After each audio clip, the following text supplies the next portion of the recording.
Joining me this week is my friend, Dr. Rosa Perez-Isiah. Rosa is currently the Director of Elementary Equity and Access in the Norwalk La Mirada School District in California. She has co authored 5 books, including Beyond Conversations About Race, which came out in 2021. Dr. Isaiah is the recipient of the Loyola Marymount University 2019 Leader for Social Justice Award. That is a mouthful, but that is an absolute honor. Rosa is an educational consultant and international speaker who presents on a number of different topics, including educational leadership, culture, and equity, English learners, SEL as a lever for equity, parent engagement, and social justice. She also serves as an advisory board member for the Center of Anti-Racist Education and for the Alliance for Excellence Education Future Ready Schools. To say Rosa is an educational force would be an understatement. Rosa, I want to welcome you to the podcast. Thank you for having me. Delighted Yeah, to be here today. so great to have you here.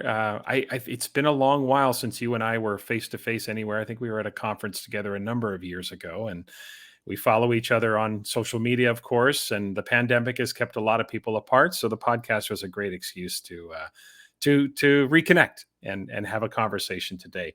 And before we dig into the substance of our conversation, Rosa, I want to talk about your journey and think about the arc of your career. Maybe highlight for us the journey, the professional biography, and maybe some of the impact points along that journey that led you to becoming the educator you are today. Sure. Um, this is my 28th year, believe it or not, as an educator. And really, my journey began long before that. I am an immigrant to America. I'm an English learner. I'm a child who grew up in poverty. And I'm a person who was greatly positively impacted by educators. And that is where my desire to to do things for others that were offered to me began. And my journey started as a teacher. Uh, Spent 7 years as a teacher, classroom teacher in Watts here in California, and worked in the best culture that I ever participated in. And then my journey took me closer to home.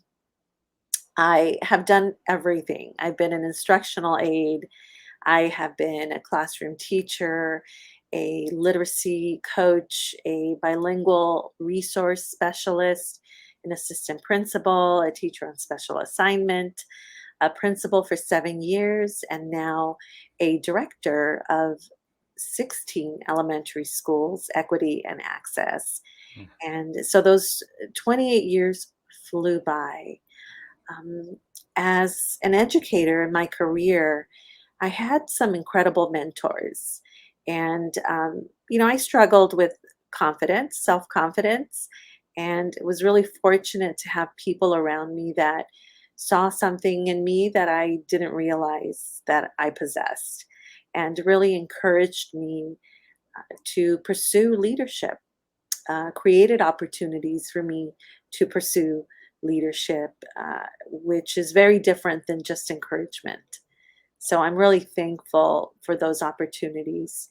Um, the most impactful and the hardest job I've ever loved was that of a principal, Mm. elementary school principal. These last few months, especially, I can only imagine what that was like at the site level. And eh, I, when I first got into that position, I wondered if I would have the kind of impact on students that I felt I had as an educator. And I realized, especially through this pandemic, it truly is all about leadership and having the right people in positions that can advocate not only with um, their statements and their mission statements and their vision, but with resources, with fiscal resources, with human resources to create and contribute to the right conditions for student success. So, in a nutshell, that is my Yeah, that is your journey, and certainly, Rosa, uniquely qualified for your position in terms of your background, and as an immigrant, as someone who was an English learner, someone who was a child of poverty. You are certainly able to speak with authority about the situations that students find themselves in. And as I mentioned, and you have mentioned, you are the director of elementary equity and access in your district. So can we now transition to talking a little bit about how you and your district have approached the work, and maybe specifically some of the strategies, processes, programs? What have you done in your district that really shows the way forward when it comes to the work around equity? Um, I spent 18 years in my last district. This is the end of my third, beginning of my fourth as director of elementary equity and access. And to be honest, I wondered, how do we begin? I came from a district where we started that work way before. Um, and I thought to myself, okay, I'm new. I want to build relationships, to establish trust, and to talk about a really difficult, hard topic for many people. Where do we begin?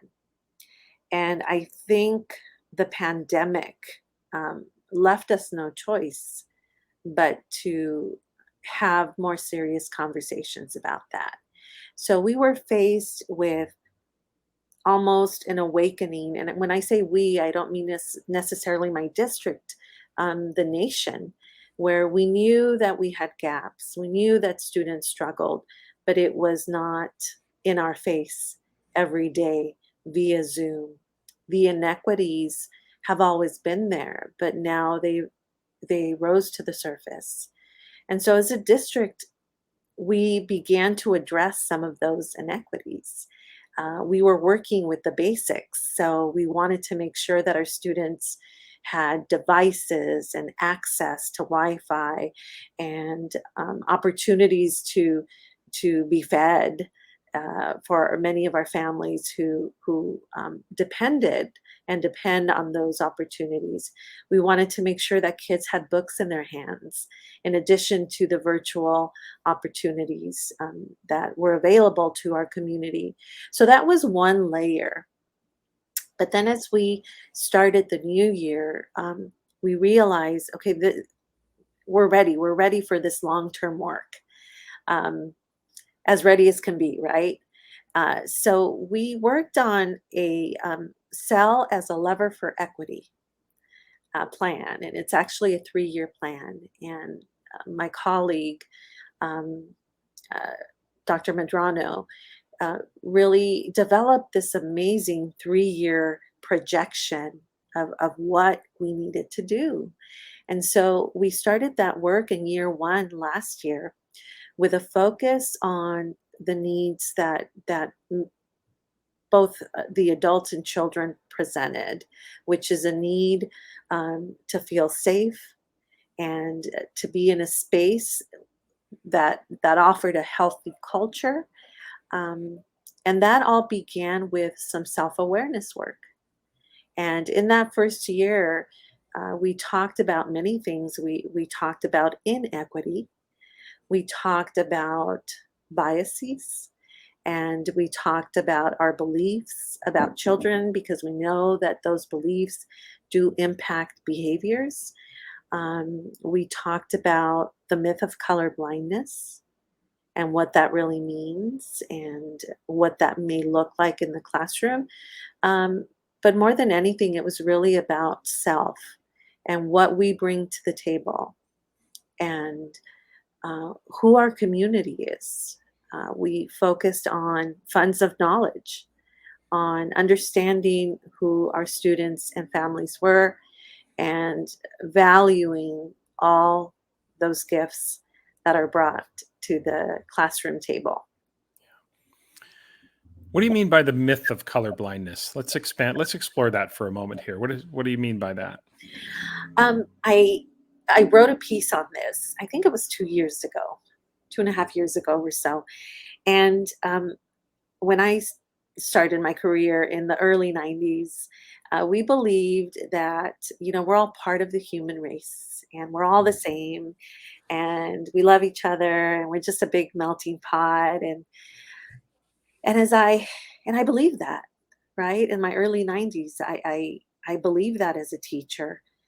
How could there be any other way? And I realize when we don't honor, acknowledge our differences, our languages, our cultures, our preferences, our ethnic backgrounds, if we don't see that, then what do we see? If you don't see that I am a Latina woman, if uh, who is a leader and comes from poverty and has had struggle and trauma in her life, then do you see me?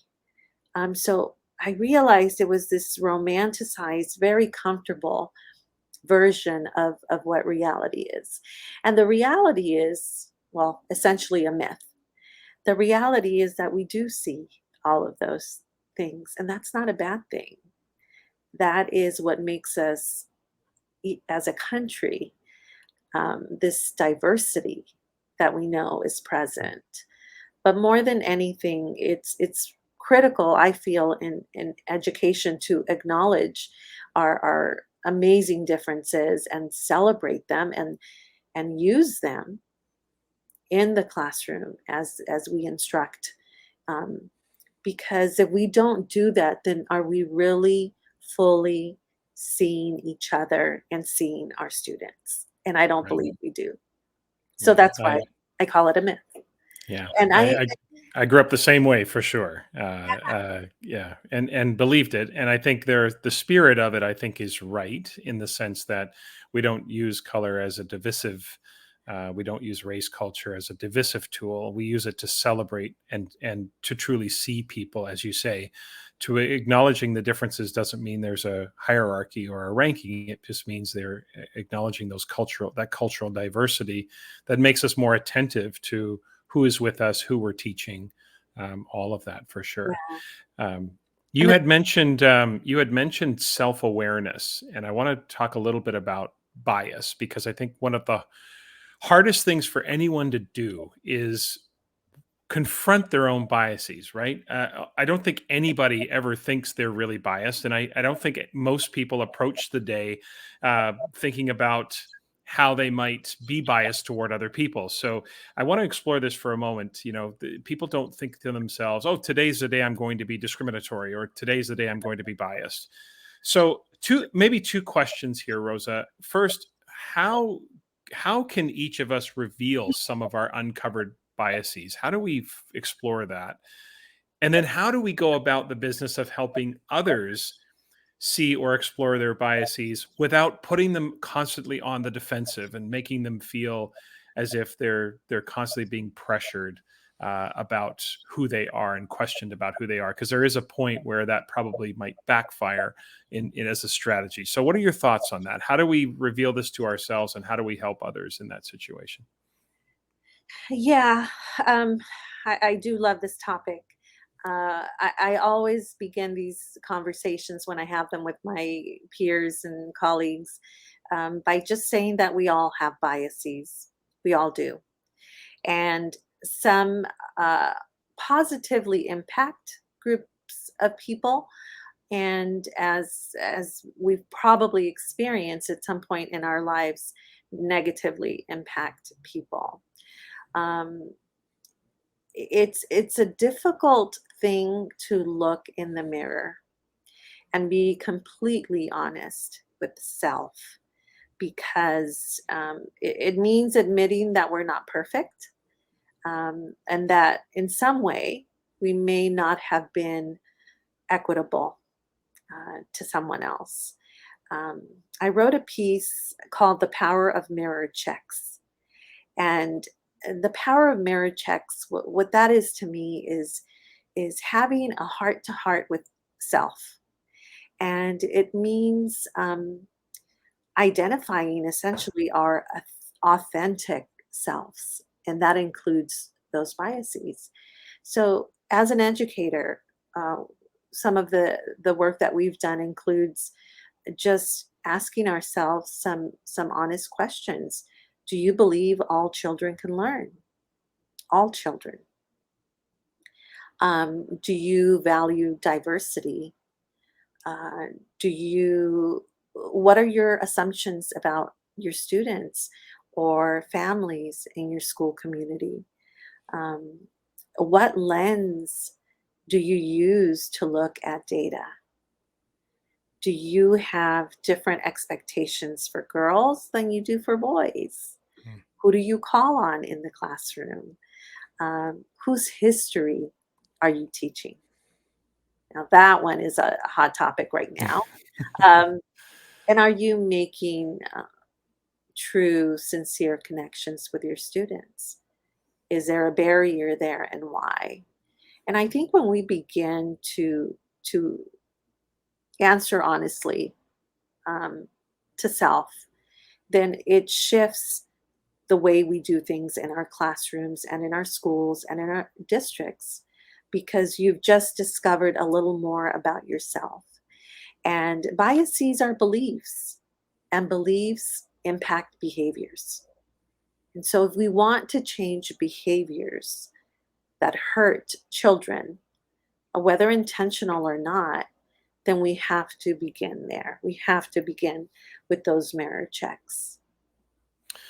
What do you do when you're not honest with yourself? Like, what in the situation, if you recognize, I think most people believe they're being honest with themselves, even if they're not being honest with themselves. And so it makes me wonder about, because I think there's a fine line. One is that I think there should be some pressure in a way to confront some of the issues that ourselves or others are having to navigate through. So it's not as though we can just tiptoe through all of this.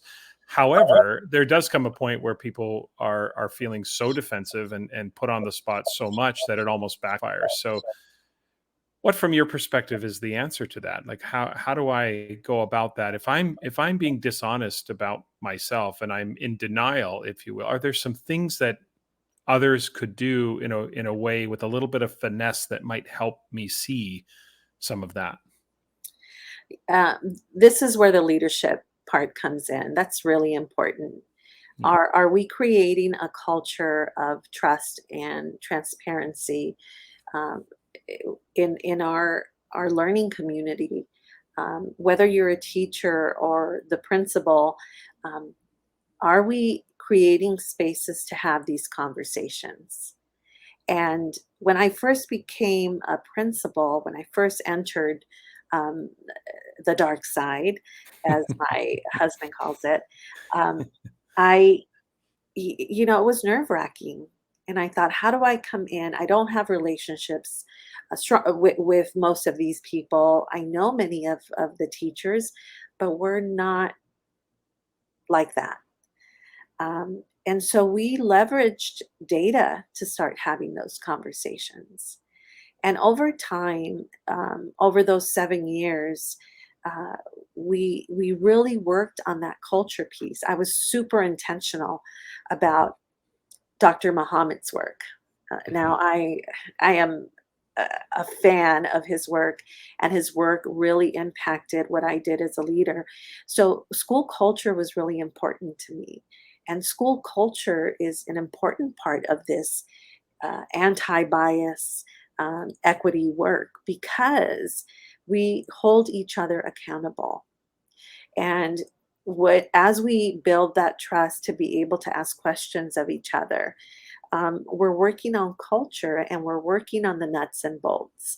And those nuts and bolts start with data. And if you're looking at groups of students with gaps, then those conversations are held as a team.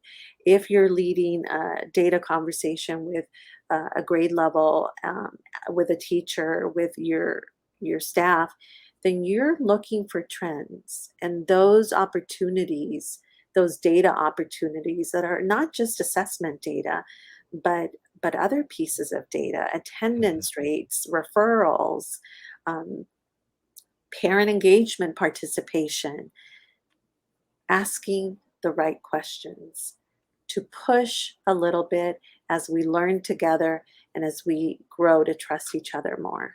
Yeah. But it That- but but it really is relationships, Tom. yeah. All of this work is really focusing on relationships with each other.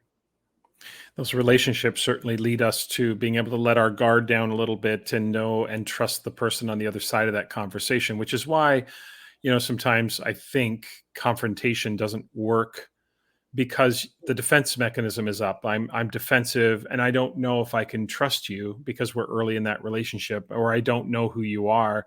But once that relationship is established, it seems to me that you almost are able to lead people to their own self-discovery as opposed to pointing the finger at them and confronting them about maybe some biases that they hold. That you create the conditions that make it safe for me to be honest about myself, even in a public space. Going from there, would you agree with that? Is that sort of the idea of I do, leading people to a place? I do, and this work, is ongoing. It's a Yeah, journey, yeah, and some people may not be open to that. I mhm, won't say that 100% of my staff and of course, teachers loved what I had to say and wanted to work in this way, but 80% did. And that was right. important for our students. And so we don't give up on people. We don't give up on creating equitable learning environments for children. It's a journey. It's a journey that takes time. We wouldn't we wouldn't do anything if leadership was all about popularity, right? We wouldn't push any initiative. We wouldn't talk about any change. We wouldn't try to push people to grow, push the context. If it's all about being popular and everybody liking what you're doing, then most people would prefer the status quo.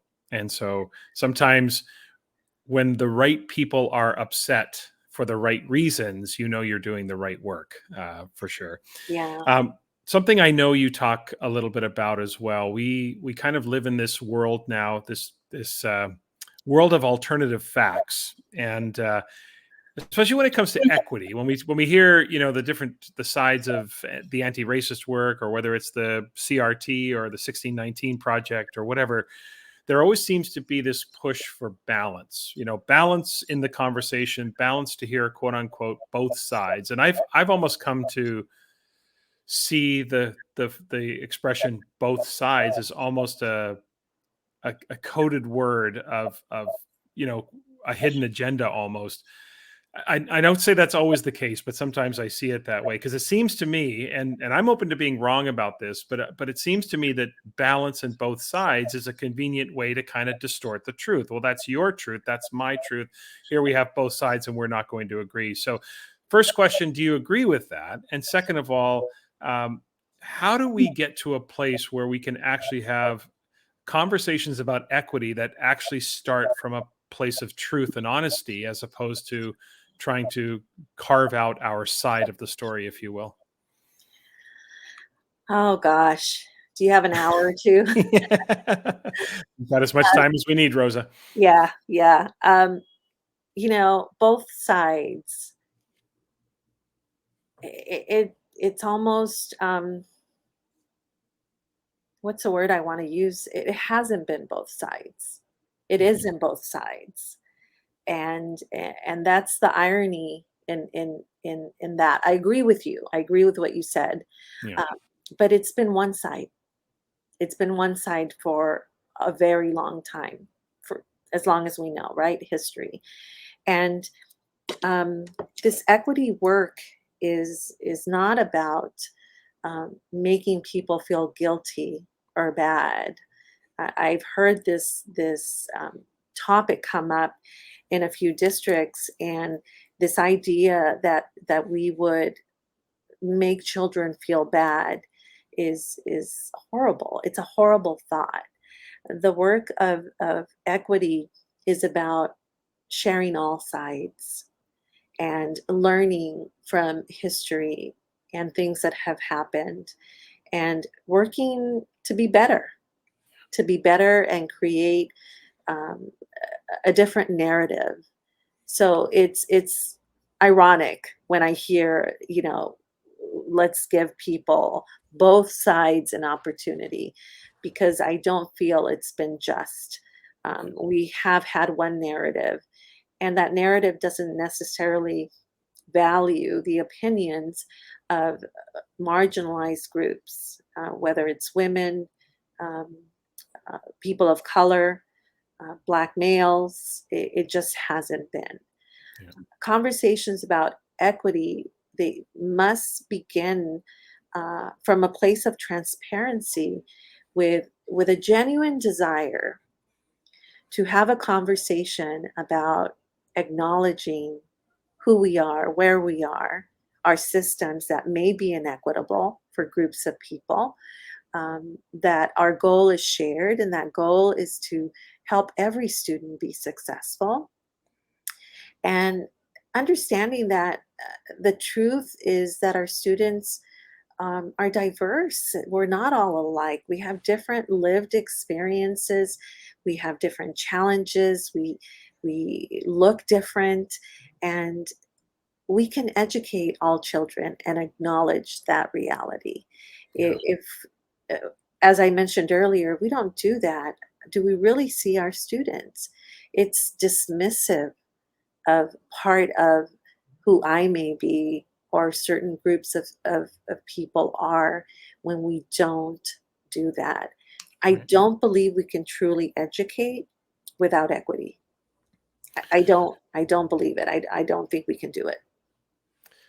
I think you're right. I think we get into a place where there has to be real equity, so we can reach real outcomes for all learners in schools. And I think as long as that sort of one narrative continues to dominate, and we continue to isolate, and we continue to otherize certain students or segments of our population, we're going to continue to get results that are disappointing to us and results that are not really serving the greater good. That's for sure.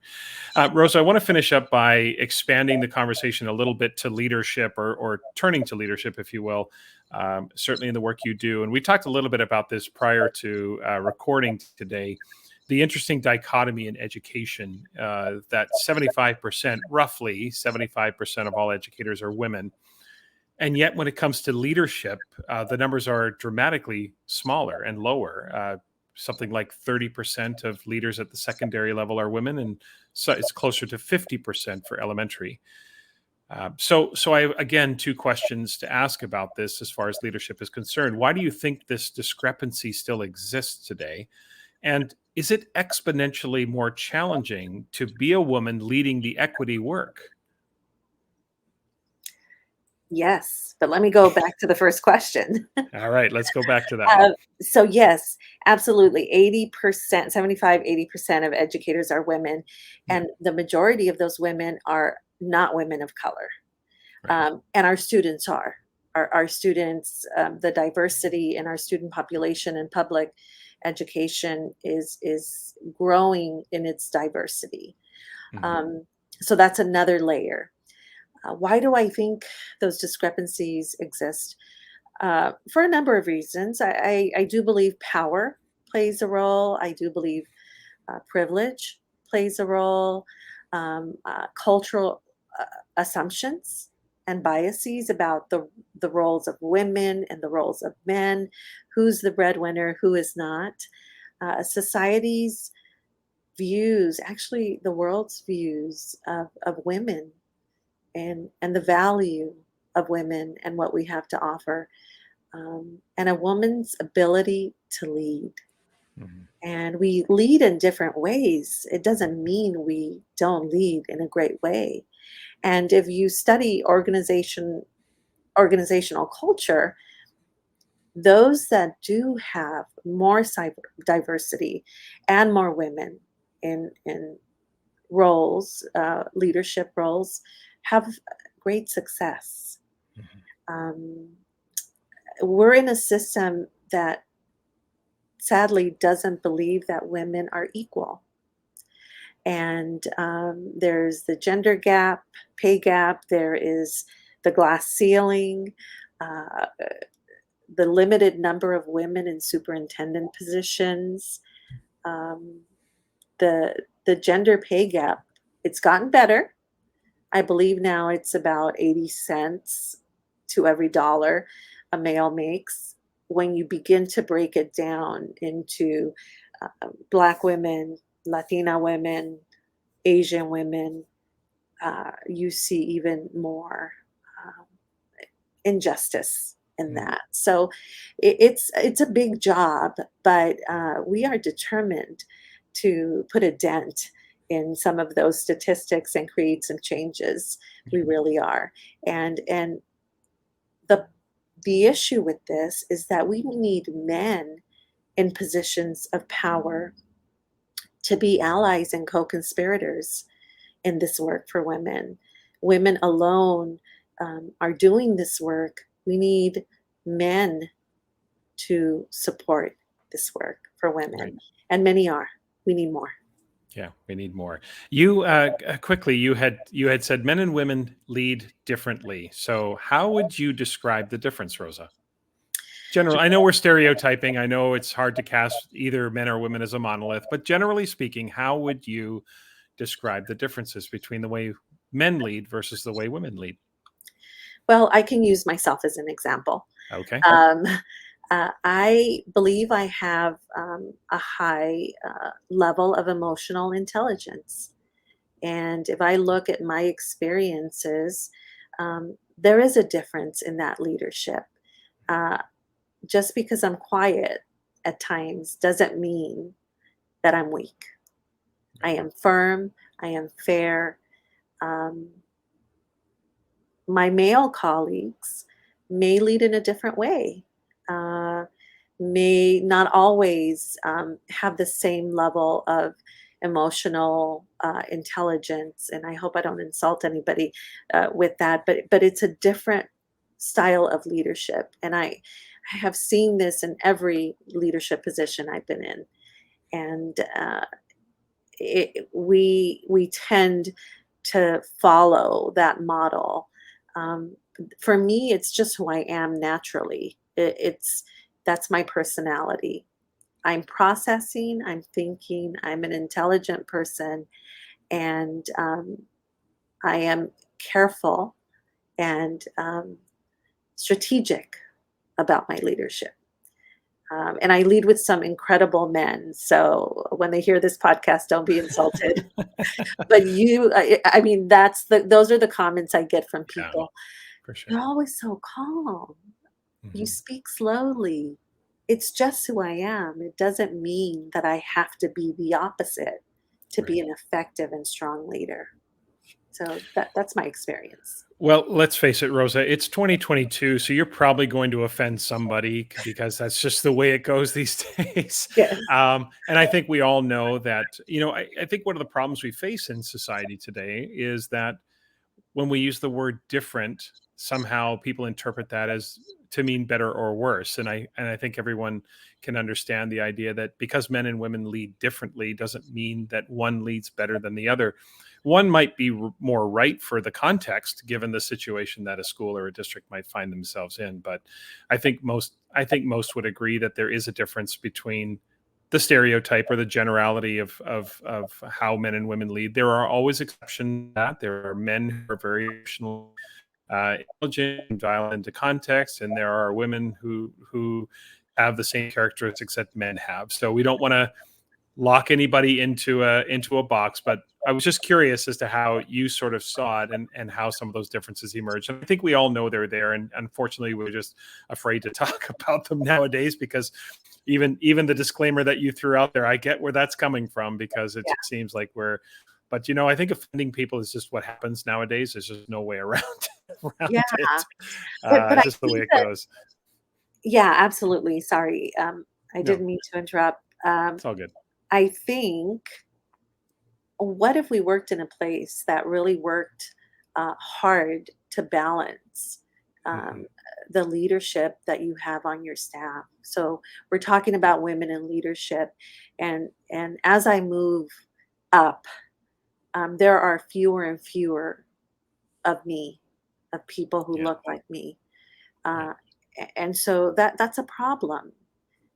Organizations who work at creating equity in the workplace start that process with the hiring process. right. And so looking at who your candidates are, what your interview questions are, um, there's a great place to start in an organization in creating more equitable environments. Yeah. And it isn't just diversity for the sake of diversity. It is diversity both from men and women, but also culturally, because it's the lens through which you make decisions. It's the lens through which you consider the consequences of different decisions that are made, whether it be budgets or staffing or new programs, whatever the decisions are made, how we support all of our learners. I think you need all of those voices at the table in order to truly have an equitable leadership team that allows that equity work to flourish. So, Rosa, I feel like I could talk to you about this for another couple of Too. hours for sure. I keep But having I've these thoughts when I you're know, talking. I know, I Oh know. yeah. Well, we'll have to do this again at some point down the road and pick up for part B of the podcast. But I've got two questions left as we finish up for today. These are two questions that I ask everyone who comes on the podcast, and the first one is, and it's again, you can take this in any direction that you want to go, but educationally speaking, the question is, what keeps you up at night? Oh, that's a great question. Um, Injustice, children in poverty, um, racism. After George Floyd, I think there people rallied, and eyes were opened, and that created a movement that I would hope lasted. Yeah. And it has been challenging to sustain that level of energy towards creating equity in all systems, not just education. And I worry for our future and for children. Um, we just need more people who are interested in creating those differences for kids. So Yeah. that keeps me up at night. I think that keeps a lot of people up at night, Rosa. Those are big issues, big societal issues. You're right about sustaining the work, and you hope there isn't ally fatigue, and the work that needs to be done. In some respects, the pandemic was the reason the equity movement caught steam and caught fire, and yet that with COVID, so many people are just wearing down in terms of all that's happening. But there is a light at the end of the tunnel, and hopefully the momentum can maintain itself. Okay, last question for today. It's a question about success and personal success, or just however you want to take this in whatever direction you want to go. But if a random person stopped you on the street and asked you, what's your definition of success, how would you answer them? On a personal level, success is creating healthy, happy human beings. I have a 14-year-old and a 21-year-old, and so far so good. No major red flags. So for me, it just gives me such joy to see that your children and your family, that they're safe and they're healthy. Yeah. Uh, on a professional level, well, personal as well, is success is peace. Success is um, social justice.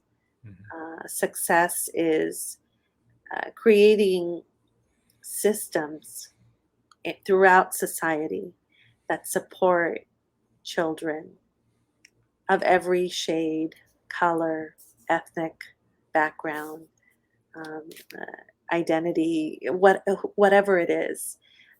That for me is great success, and I work every day to to do that in my work. I know my work has impact on a different level than the teacher or the principal.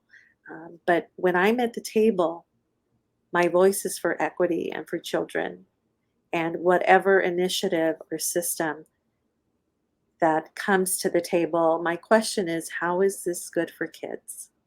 How does this support all kids? Of course, we worry about our teachers and staff.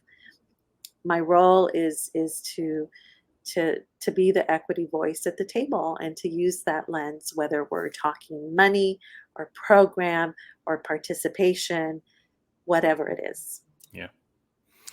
Well, that definitely is success. And Rosa, I know firsthand that you are having a major impact, not just in your district, but outside your district as well.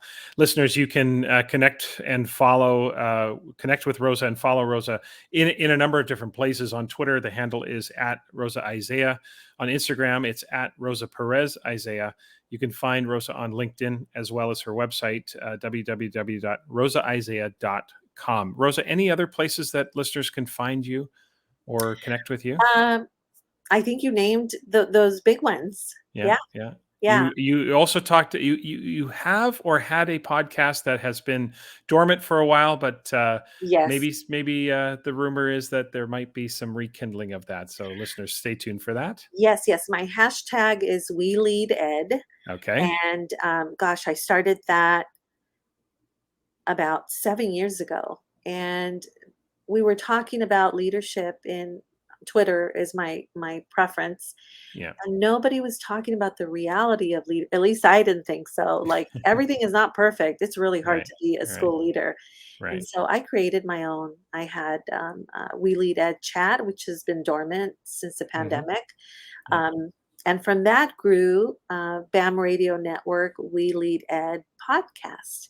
And they're 10 to 12 minutes of great conversation about leadership through an equity and social justice lens. So just Google it, you'll find it Fantastic. And we'll look for new episodes. We'll say soon, soon. if we could do that, right? Yes. Rosa, this was fantastic. I really appreciated you taking the time to be here. Thanks so much. I really appreciate it. Thank you for having me. And I hope this causes pause and helps people think Oh, I'm about sure it equity. will. I'm sure it will. Thank you, Rosa.